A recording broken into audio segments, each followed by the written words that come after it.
Hi, എല്ലാവർക്കും സുഖമല്ലേ? പുതിയൊരു വീഡിയോയിലോട്ട് സ്വാഗതം.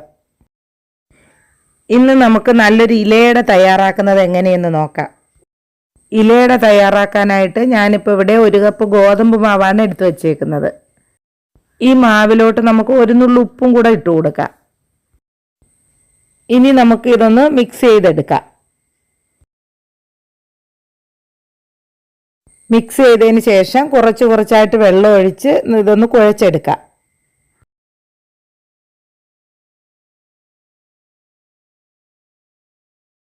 നമ്മൾ ഇലയടയ്ക്കൊക്കെ കുഴയ്ക്കുമ്പോൾ ഇതുപോലെ കുറച്ച് ലൂസായിട്ട് വേണം കുഴച്ചെടുക്കേണ്ടത്.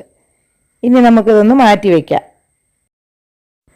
ഇനി നമുക്ക് കുറച്ച് ശർക്കരയൊന്ന് മെൽറ്റാക്കി എടുക്കണം. ഞാനിപ്പോൾ ഇവിടെ ഒരു 150 ഗ്രാം ശർക്കരയാണ് എടുത്തേക്കുന്നത്. ഇനി ഇതൊന്ന് മെൽറ്റാക്കി എടുത്തുകൊണ്ട് വരാം. ശർക്കര മെൽറ്റാക്കിയതിന് ശേഷം ഞാനിവിടെ ഒരു പാത്രത്തിലോട്ട് അരിച്ചൊഴിച്ചു കൊടുത്തേക്കുവാണേ. തീ കത്തിക്കാതാണ് വച്ചേക്കുന്നത്. ഇനി നമുക്ക് ഗ്യാസ് ഓണാക്കി കൊടുക്കാം.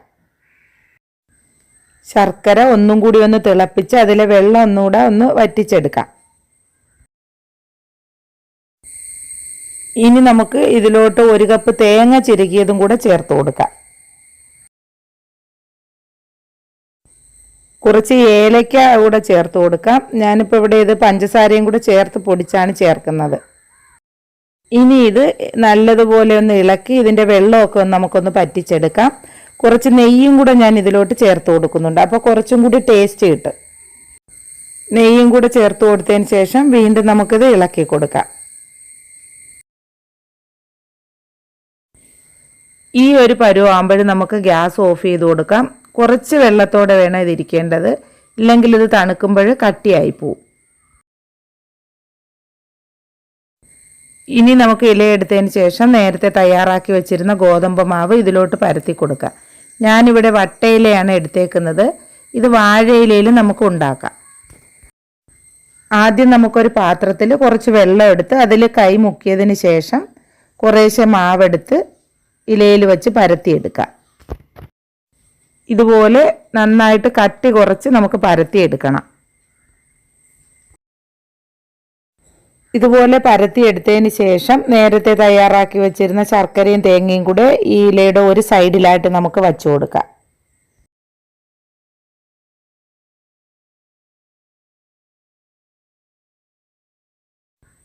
ഇനി നമുക്ക് ഇല ഇതുപോലെ ഒന്ന് മടക്കിയെടുക്കാം.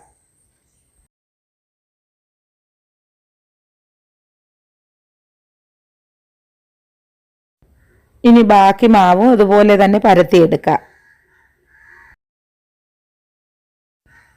ഇതുപോലെ മാവെല്ലാം റെഡിയാക്കി വെച്ചിട്ടുണ്ട്. ഇനി നമുക്കിതൊന്ന് വേവിച്ചെടുക്കണം.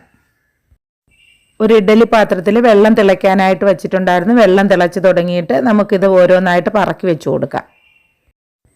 ഇനി നമുക്കിതൊന്ന് അടച്ചു വെച്ച് വേവിച്ചെടുക്കാം. ആദ്യം നല്ലതുപോലെ ഒന്ന് ആവി വരുന്നത് വരെ ഹൈ ഫ്ലെയിമിലും പിന്നീട് ഇതൊരു മീഡിയം ഫ്ലെയിമിലും വെച്ചിട്ട് ഒരു 15 മിനിറ്റ് നമുക്കിത് വേവിച്ചെടുക്കാം. അടയൊക്കെ വെന്തിട്ടുണ്ട്. ഇനി നമുക്കിത് തുറന്ന് നോക്കാം. നല്ല ടേസ്റ്റി ആയിട്ടുള്ള അട ഇവിടെ റെഡി ആയിട്ടുണ്ട്. കുട്ടികളൊക്കെ സ്കൂൾ വിട്ട് വരുമ്പോഴൊക്കെ കൊടുക്കാൻ പറ്റിയ നല്ല ഹെൽത്തി ആയിട്ടുള്ള ഒരു പലഹാരം കൂടാണിത്. കുട്ടികൾക്ക് മാത്രമല്ല മുതിർന്നവർക്കൊക്കെ കഴിക്കാൻ പറ്റിയ നല്ല ഹെൽത്തി ആയിട്ടുള്ള ഒരു 4 മണി പലഹാരമാണിത്. അപ്പോഴെൻ്റെ വീഡിയോ എല്ലാവർക്കും ഇഷ്ടപ്പെട്ടെന്ന് കരുതുന്നു. ഇഷ്ടപ്പെട്ടിട്ടുണ്ടെങ്കിൽ തീർച്ചയായും എല്ലാവരും ഒന്ന് ട്രൈ ചെയ്ത് നോക്കണേ. വീഡിയോ ഇഷ്ടപ്പെട്ടിട്ടുണ്ടെങ്കിൽ ലൈക്ക് ചെയ്യാനും കമൻറ്റ് ചെയ്യാനും സബ്സ്ക്രൈബ് ചെയ്യാനും കൂടെ മറക്കല്ലേ. ഇനി പുതിയൊരു വീഡിയോയുമായിട്ട് നമുക്ക് വീണ്ടും കാണാം.